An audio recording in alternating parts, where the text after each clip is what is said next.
శ్రీ గురుభ్యో నమః.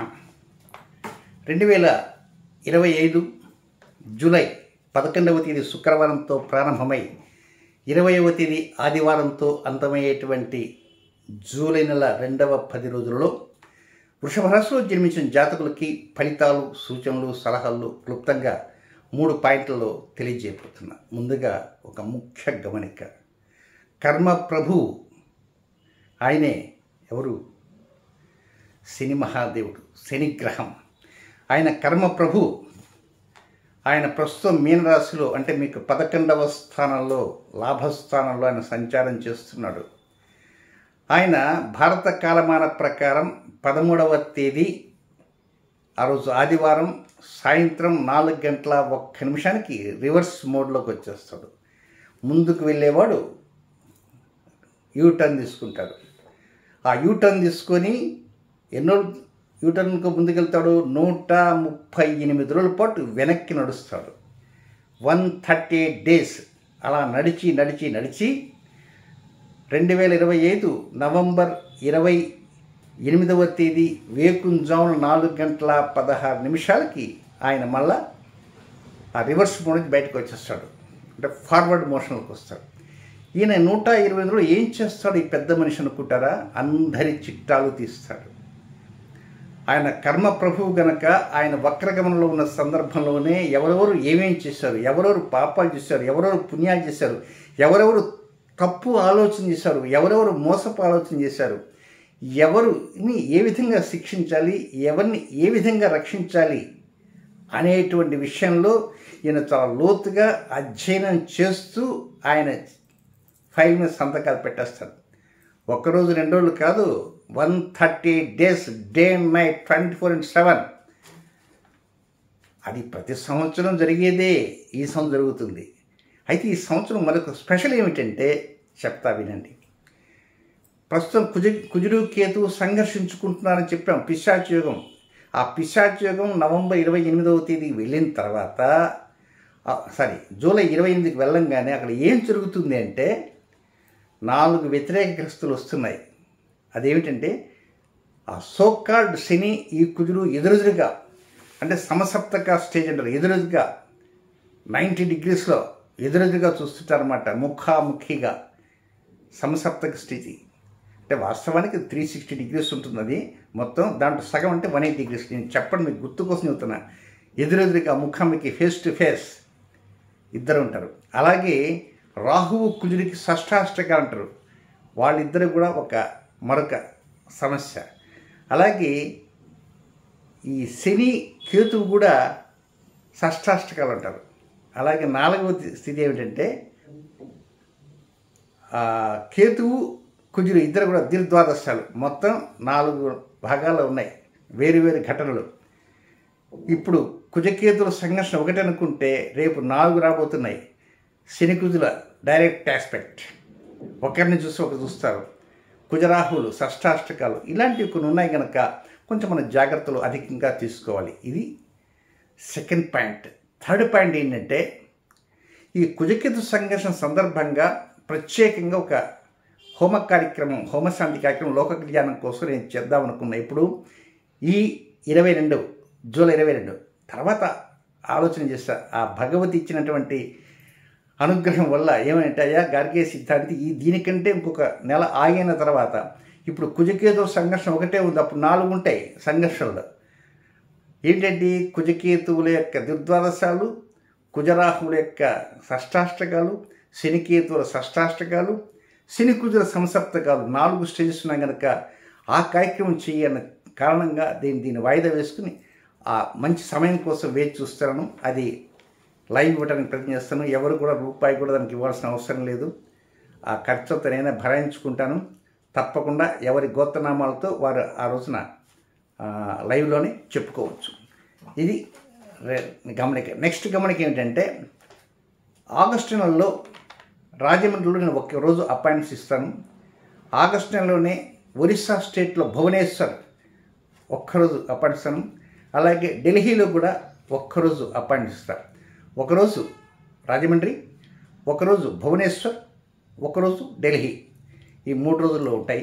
కనుక అపాయింట్మెంట్ కావాల్సిన వారు హైదరాబాద్ రాలేకపోతున్నారు, ఢిల్లీ నుంచి భువనేశ్వర్ చాలా ఇబ్బంది పడుతున్నారు. కనుక అలాంటి వారు కాల్ చేసి 9348632385 నెంబర్కి కాల్ చేసి అపాయింట్మెంట్ తీసుకోవచ్చు. ఇక నెక్స్ట్ పాయింట్కి వెళ్తాం. ఇప్పుడు 5 నిమిషాలు దాటిపోయింది.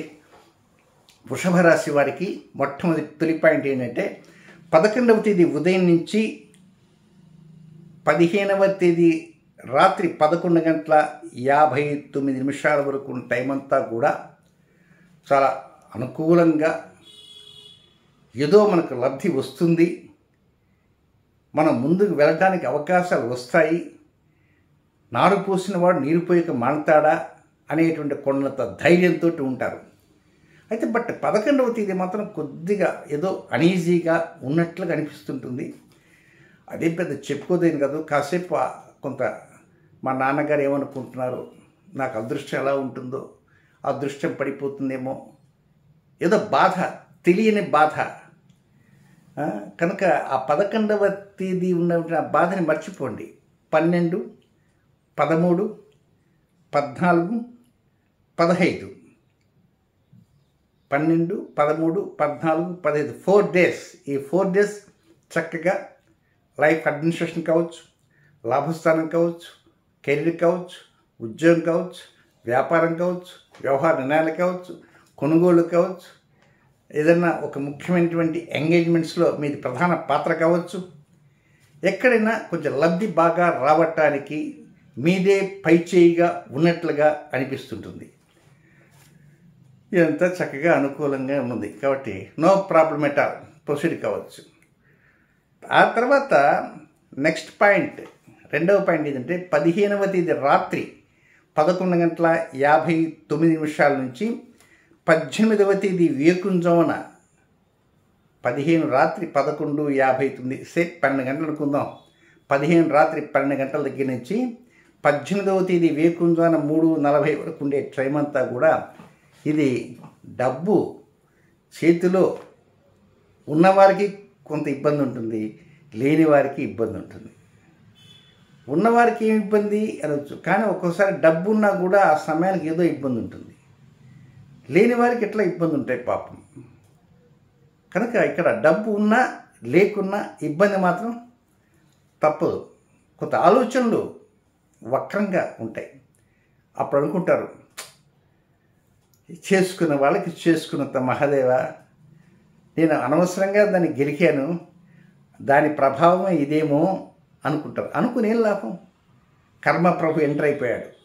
13వ తేదీ రాత్రికి ఆయన వచ్చేసాడు. ఆయన చేతులకు మన ఫైల్స్ వెళ్ళిపోతాయి. ఫైల్స్ వెళ్ళిపోయి ఇప్పుడు ఆ ఫైల్లో మన మీద అది ఇది చేయడం కాదు, మనం క్వశ్చన్ పేపరు తీసుకున్న తర్వాత ఆన్సర్ షీట్స్ మీద రాస్తాం, ఎగ్జామినేషన్ రాసి అంతా రాసేసి ఇంకెంతో 5 నిమిషాలు టైం ఉంటే ఇంకేదో మాల్ ప్రాక్టీస్ చేసి వచ్చేస్తారు. పక్క వాడి కాగితం పిక్కొని ఈ కాగితం పిక్కొని చేస్తాడు. ఎప్పుడైతే ఈ పేపర్స్ వాడి చేతికి ఇచ్చేస్తారో, అక్కడ మాస్టర్ గారి చేతి ఇచ్చేసి బయటకు వస్తామో అయిపోయింది అంతే. ఇంకేదో కొంత పై లెవెల్ చేద్దామనుకుంటారు. పై లెవెల్కి ఈరోజు జాంతానే, ఆ రోజులు పోయినాయి. ఇప్పుడంతా కంప్యూటర్ వచ్చేసింది. కనుక కర్మ ప్రభు దగ్గరికి పోయింది. కనుక కొంచెం ఆలోచన చేయండి. ఏం ఆలోచన చేయాలండి, ఎలా చేయాలా అనుకోవచ్చు, చెప్తా. 1 సెకండ్. 13వ తేదీ సాయంత్రం 4:01 ఆయన రివర్స్ మోడ్లోకి వస్తారు. కనుక ఆ లోపల మనసులో అనుకోండి, తప్పులు చేశాను, నేను చేసిన పొరపాటు చేశాను, నేను వాడిని మోసం చేశా, వీడిని మోసం చేశా, వాడిని ఎవడో చావుకొట్టా, వీడిని ఎవడో చావుకొట్టాను, అక్కడ సంతకం పెట్టకూడని చోట సంతకం పెట్టాను, వాడిని అరెస్ట్ చేయించాను. ఎవరు ఉంటారు, నేను ఏదో సరదాగా మాట్లాడుతున్నా, వాడిని ఎవడో మర్డర్ చేయించాను, నేను ఒక ప్లాన్ ఇచ్చాను. ఇలాంటి వాళ్ళు ఉంటారు కొంతమంది. అయ్యా మహానుభావ కర్మ ప్రభు చెంపలు వేసుకుంటున్నాను అని చెప్తే వినపడతా ఏమో, వైనాట్. ఆయన కర్మ ప్రభు, ఆయన గమనిస్తుంటాడు, అన్నీ గమనిస్తాడు, ఎవ్రీథింగ్ అన్నీ చూస్తాడు. ఎవరికైతే అవార్డు ఇవ్వాలా, రివార్డ్ ఇవ్వాలా, లేకపోతే సర్టిఫికెట్స్ ఇవ్వాలా, కాంట్రాక్ట్ సర్టిఫికెట్స్ ఇస్తాడు, లేకపోతే కొంత పనిష్మెంట్ ఇవ్వాలా, లేకపోతే తీవ్రమైన పనిష్మెంట్ ఇవ్వాలా, ఏమిటనేది he is the man to take the right decision right time. కనుక చాలా జాగ్రత్తగా శనితో ఎప్పుడు కూడా మనం పరాజకాలు ఆడకూడదు. మహానుభావుడు ఆయన బావమరిదే పరాజకాలటానికి నో, ఆయన మహానుభావుడు. శనిదేవుడు. ఆయనతో పరాచకలాడితే వాడి పని అవుట్ అంతే. కనుక చాలా జాగ్రత్తగా ఆలోచించి కొంచెం అందులో వృషభ రాశికి శని రాజోగకారకుడు. రాజోగకారకుడున జాంతానయ్యి ఎక్కడ వేసేది అక్కడ వేసేస్తాడు. ఎక్కడన్నా మామ అనే పాట ఉంది అంతే. కనుక ఇక్కడ మాత్రం చాలా జాగ్రత్తగా ఉండాలి. ప్రతి విషయం ఆచితూ చడుగులు వేయాలి. మళ్ళా నెక్స్ట్ ఇయర్ వస్తాడు, అప్పుడు కూడా అలా చేస్తాడు. ఇవన్నీ అప్పుడు చేస్తాడు. కనుక ఇప్పటి నుంచైనా సరే కొంచెం జాగ్రత్త పడాల్సిన అవసరం ఉంది. కనుక ఇక్కడ ఈ 15వ తేదీ అర్ధరాత్రి నుంచి 18 వేకుంజావం దాకా పరిస్థితి ఏమిటంటే కొన్ని కార్యక్రమానికి నట్టుబడుతుంటాయి. బోటు కాదు, నట్టుబడుతుంటాయి, నాగాలు పడుతుంటాయి, నాగదోషాలు వస్తాయి, బ్రేక్స్ పడుతుంటాయి, పోస్ట్పోన్ అవుతుంటాయి, క్యాన్సిల్ అవుతుంటాయి. అసలు ఏం అర్థం కాని పరిస్థితి. సడన్గా చేతిలో డబ్బు కూడా కనపడకుండా పోవచ్చు, సెల్ ఫోన్ కూడా కనపడకుండా పోవచ్చు, లేక సెల్ ఫోన్ టపాని కింద పడి అద్దం పగిలిపోవచ్చు. ఇదేం ఖరబరా బాబు అనుకోవచ్చు. ఏం భయపట్టలే, నేను చెబుతున్న విషయం. రకరకాల జాగ్రత్తగా, ఎంత జాగ్రత్తగా మెట్ట మీద దిగుతున్న టపాని కిందకి కాలు జారి ఆ ఎడ్జ్ మీద పడి అట్ట 4-5 మెట్లు దిగి ఎక్కడో దెబ్బ తగిలి వెంటనే అమ్మ నాన్న ఇటు జరిగింది అని ఫోన్ చేసి వాట్సాప్ మెసేజ్ పెట్టి వీడియో కాల్లో మాట్లాడే వాళ్ళు ఉంటారు. సో చాలా జాగ్రత్తగా ఉండాలి. ఇక నెక్స్ట్ 3వ పాయింట్, 18వ తేదీ వేకుంజామున 3:40 నుంచి 20వ తేదీ రాత్రి వరకు ఉండే సమయం అంతా కూడా ఇది కొంచెం ఆనందంగా ఉంటుంది. అప్పుడు అనుకుంటారు, నారు పూసిన వాడు నీరు పోయిక మాడతాడా? మనం ఎవరైతే రక్షిస్తారో, ఎవరైతే కాపాడతారో వారిదే పైచేయిగా ఉంటుంది, వారిదే మనకు దాసోహంగా ఉండాలి మనం. కనుక తప్పకుండా ఈ కర్మప్రభు అయిన శని మన మీద ఎలాంటి సమస్యలు లేకుండా ఉంటే బాగుండు అని అనుకుంటారు. కొంతవరకు 18వ తేదీ వేకుంజావ దగ్గర నుంచి అంటే 18th full day, 19th full day, 20th full day, ఈ 3 రోజులు కూడా ఆనందోత్సవాలతో ముందుకు వెళ్ళటానికి అవకాశాలన్నీ కూడా అంది వస్తుంటాయి. ఉద్యోగం చేసేవారు కావచ్చు, వ్యాపారం చేసేవారు కావచ్చు, వ్యవహారం నడిపేవారు కావచ్చు, వృత్తుల్లో ఉండేవారు కావచ్చు, వారి మానసిక సంతోషము, శారీరక సంతోషము, సుఖము, ఆనందము అంతా ఇంత కాదు, అంత గొప్పగా ఉండటానికి అవకాశాలంటూ ఉన్నాయి. ఇక నెక్స్ట్ నక్షత్ర వైజ్ వ్యతిరేక సమయాలు తెలియజేస్తాను. ఈ వృషభ రాశిలో జన్మించినటువంటి జాతకులకి అష్టమ చంద్ర దోషం అనేది అది ఎప్పుడంటే 13వ తేదీ సాయంత్రం 6:54 ఆయన కర్మప్రభు 4:01 కర్మప్రభు రివర్స్ మోడ్లోకి వచ్చాడు. అదే టైం కొద్ది అవతలగా 13వ తేదీ సాయంత్రం 6:54 నుంచి 15వ తేదీ రాత్రి 11:59 అది అష్టమ చంద్ర దోష సమయం అంటారు. అది అనుకూలం కానిటువంటి సమయంగా భావించాలి. అంటే ఆ సమయంలో కొత్త కార్యక్రమాలు శ్రీకారం చుట్టకుండా రొటీన్ కార్యక్రమం చేసుకోవచ్చు. ఇక నెక్స్ట్ కృత్తికా నక్షత్ర 1, 2, 3, 4 పాదాల్లో జన్మించిన కృత్తికా నక్షత్రం 2, 3, 4 పాదాల్లో జన్మించిన జాతకులకి 17వ తేదీ గురువారం వేకుంజానం 4:50 నుంచి 18వ తేదీ శుక్రవారం వేకుంజాన 3:39 వరకు వారికి అనుకూలమైన సమయం కాదు. రొటీన్ కార్యక్రమం మాత్రం చేసుకోవచ్చు. నెక్స్ట్ రోహిణి నక్షత్రంలో జన్మించిన జాతకులకి 18వ తేదీ వేకుంజాన 3:39 అంటే తర్వాత శుక్రవారం అనగా అక్కడి నుంచి ప్రారంభమై 18వ తేదీ అర్ధరాత్రి వరకే, అంటే 18 ఉదయం బ్రషింగ్ దగ్గర నుంచి 18 రాత్రి గురక పెట్టేంత వరకు వారికి అనుకూలమైన సమయం కాదు. ఈ టైంలో రొటీన్ కార్యక్రమం చేసుకోవచ్చు. నెక్స్ట్ మృగశిర నక్షత్రం 1, 2 పాదాల్లో జన్మించిన వృషభ రాశిలో జన్మించిన వారికి 18వ తేదీ శుక్రవారం రాత్రి అర్ధరాత్రి నుంచి 19వ తేదీ శనివారం అర్ధరాత్రి 12:37 వరకు వారికి అనుకూలమైన సమయం కాదు. రొటీన్ కార్యక్రమం మాత్రం చేసుకోవచ్చు. ఇక ఫైనల్గా మరొక చిన్న గమనిక, ఆగస్టు నెలలో భువనేశ్వర్ ఒరిస్సా స్టేట్లో ఒక్కరోజు ఉంటాను. అలాగే ఢిల్లీలో స్టేట్ క్యాపిటల్, ఇండియా క్యాపిటల్ న్యూఢిల్లీలో ఒక్కరోజు ఉంటాను. ఇక మరొక రోజు రాజమహేంద్రవరంలో ఉంటాను. కనుక అవకాశంలో నన్ను మీట్ కావచ్చు. శుభం.